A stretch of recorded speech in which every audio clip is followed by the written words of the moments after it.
Hello and welcome to New Filmmakers Los Angeles in partnership with Movie Maker magazine. My name is Danny DeLillo and we're here at the Cambridge Los Angeles show in West Hollywood, and I'm here with director Christopher Oliva with his movie Spaceman. Let's take a look at a clip.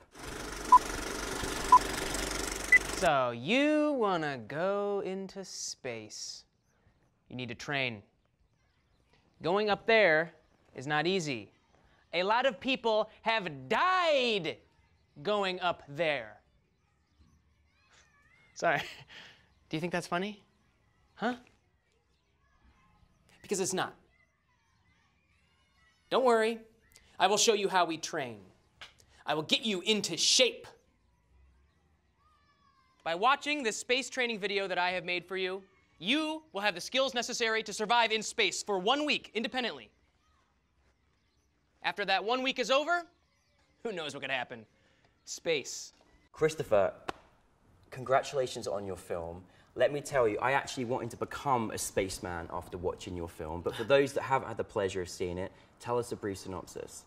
Yeah, it's about a aspiring astronaut who lives at home with a single mom and trains in his garage for the shuttle program, and he becomes smitten by a local science teacher and takes her on a date to the planetarium.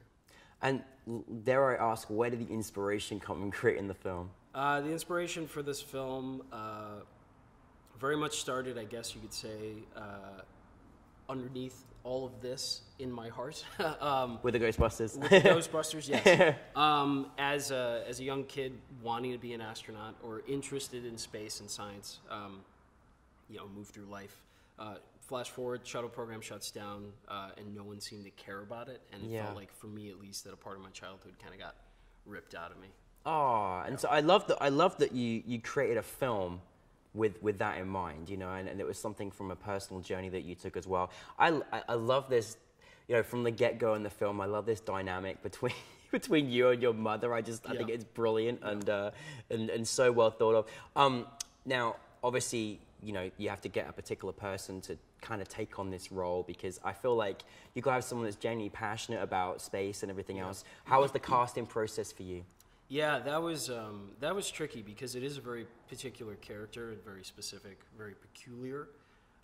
So you know, we had done several different auditions and we had some great people come in. Not anybody where it was like that's it. And one of my producers actually performs at I.O. Chicago, formerly Improv Olympic. And he's been there for a long time, and he knows a lot of people that are involved there. And one of the troops he had recommended to me, you should go check them out for somebody in particular, someone he did not know but had heard of. So I went to go see this show. It's called The Late 90s, and it still performs at I.O. And his name was Scott Nelson. And it was probably one of the funniest things that I think I'd ever seen on stage. And there was something there, and I was like, that might be interesting. So I cold wrote him an email and asked him if he wanted to come in and audition during the process of our callbacks, and he came in and I mean, he was perfect. I mean, you know, again, it's like, I think it's one of those moments as well as an actor that, or, you know, someone that does, you know, stand up or whatever it may be, is like people come to watch and you never know when that moment's going to come when, you know, you might get a role like that. What was his reaction once he got the part? He was kind of like, yeah, this sounds like fun. I could do it. Because he's never done film before. Wow. So he's all theater. So he's never done film. He's very much, and I feel like he has a pretty good passion for the stage itself. Yeah. And now he's on Second City Touring Company, so he's traveling around with them a lot.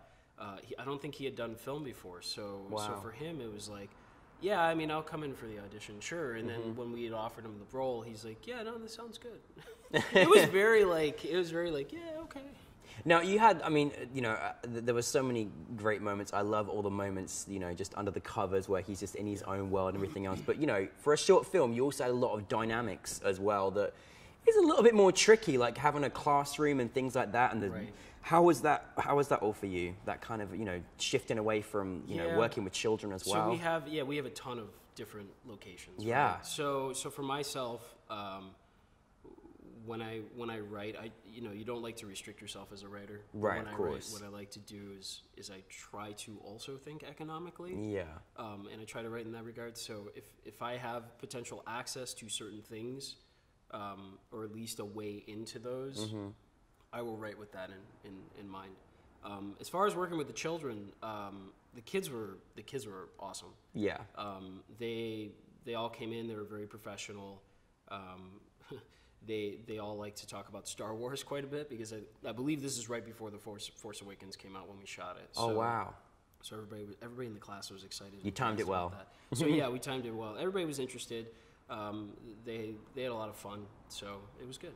Yeah. And again, there's this lovely, dynamic between spaceman and the teacher, and it's this wonderful chemistry. How was for you as a director? Is there certain elements that you try to bring to them as actors, or did they just kind of find that chemistry? Right, as you moved on? I feel like they kind of found that chemistry pretty easily, and I think part of that is because the teacher, Angela Morris, actress in Chicago, she's a professional actress, so I feel for her, it was probably a lot of her doing for the chemistry. She's really good at giving to other actors, and especially for Scotty, for it to be, his first film.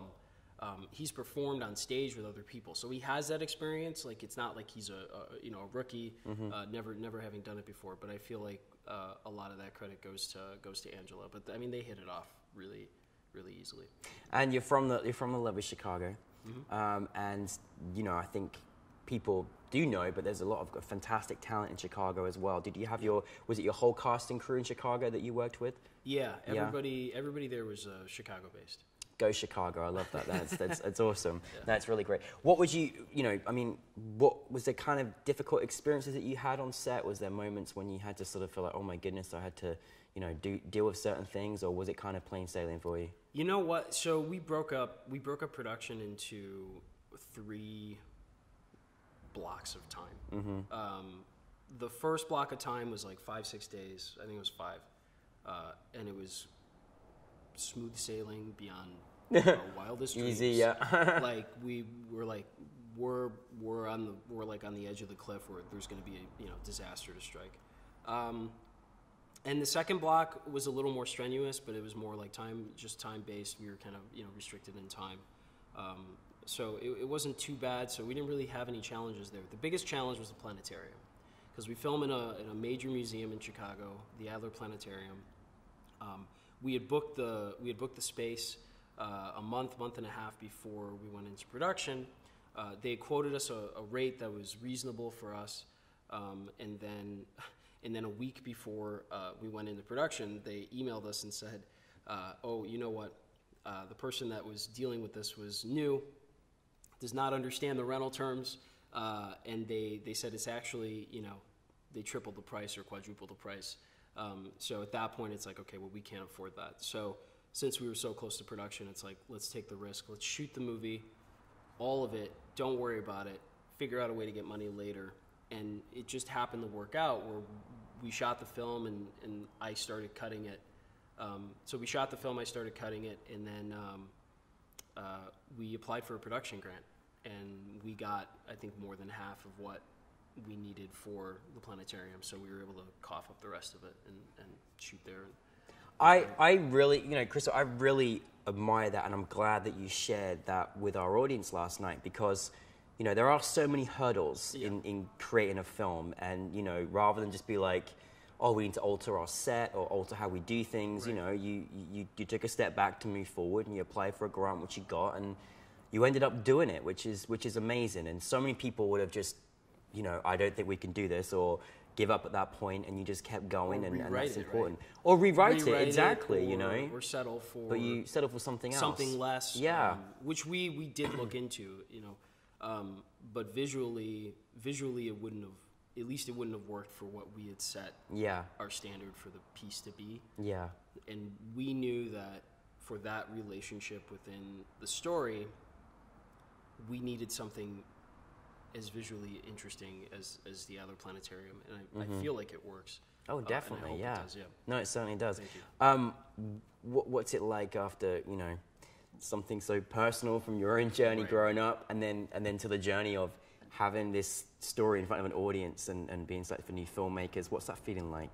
Right. So it's interesting because, I briefly mentioned this yesterday, was, like I was excited about space as a kid, and there's probably a part of me that wanted to be an astronaut, but it was never something that I pursued, right? Yeah. And when the shuttle program shut down, that's kind of what this transpired from. And as I was writing it, it just kind of developed, at least for me, in this self-reflective kind of like journey as a filmmaker.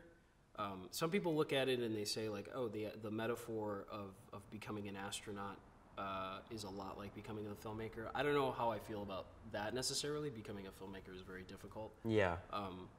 No doubt. I know that I would compare it to an astronaut, but I think for me, it was more, I guess, my insecurity as a filmmaker. So the perception of other perceptions of myself, if that makes sense. Yeah, of course. And I feel like it kind of becomes a little realized by the time you get to the end of the piece, when literally our cast and crew are all staring back at you, the audience. So for me, I guess coming from there and then getting to where we are now, it's kind of exciting to see how people react to it. Yeah. And it kind of obviously puts you in a little vulnerable state, but I think we've gotten some pretty good reaction. So for me, you certainly did, and I think there's something really great and nostalgic in us all that we've all had those childhood dreams and those things, but when you can become a filmmaker and showcase that. Not to mention, I wanted to become a spaceman myself. I think I wanted to go straight and kind of just open people's discovery of space and how incredibly vast and interesting it is as well. I think that was also beautiful within this sort of comedic humor that you had in elemented as well. No, it was fantastic. What's next for you? I mean, I'd like to do. I have an idea that I'd like to turn into a feature. I think. I feel like there's a bigger market for that, and I think for myself that's something that I definitely want to do. So now I'm kind of taking the time as the festival kind of circuit winds down for this. I'm having a little more opportunity to focus on that. So I think that's hopefully what's next. And after this production, what have you learned, or is there a piece of advice that you would give from having just made this film?